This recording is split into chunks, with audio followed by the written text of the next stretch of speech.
I have a story to share that I met Frankie Avalon back in the 70s because I made it happen. We used to vacation in Florida at Disney World every year, and we stayed at the campground, Fort Wilderness Campground, and we were at the Contemporary Hotel, top floor, where they used to have dinner shows. You'd have a dinner and there'd be a performance. We saw Bobby Rydell, we saw Frankie Avalon, we saw a couple other people through the years. But anyway, Frankie Avalon was a big name. I wanted to meet this man. So I knew this in my head on our way to Florida that year that we were going to see his show. So I thought, how would I ever meet this guy? And I'm thinking, I'm a kid, I'm a teenager. There's got to be a creative way to do this.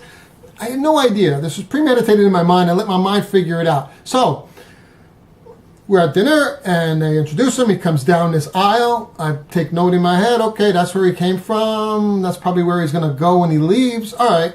So I thought, all right, I got my camera. Remember the old cameras? You snap it, and you have to bring the next film around. So I have my camera, and we're watching the show, and we're taking pictures. My mother's videoing it with a big camcorders. And I go sneak up the aisle. So I'm going to go take pictures closer of him on stage. So my parents are like, ah.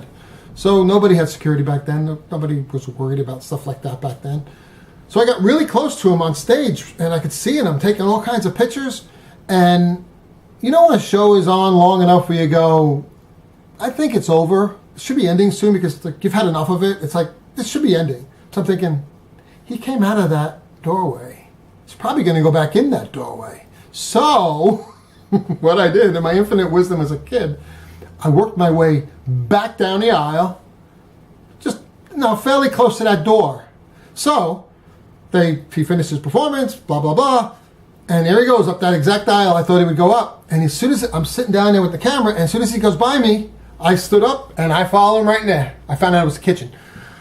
When I got in there, I wasn't even 2 feet through the door because it was one of those swinging kitchen doors.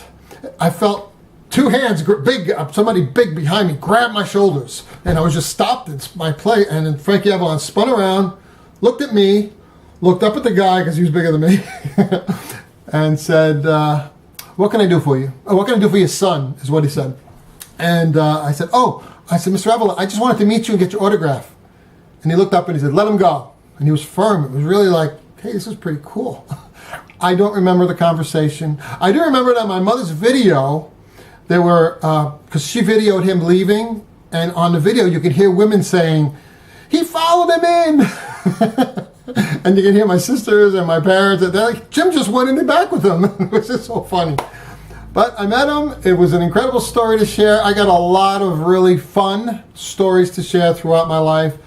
I'm not crazy. I don't take drugs. But I do kind of get crazy with, I'm going to do it. I'm daring. In a fun, safe, legal way.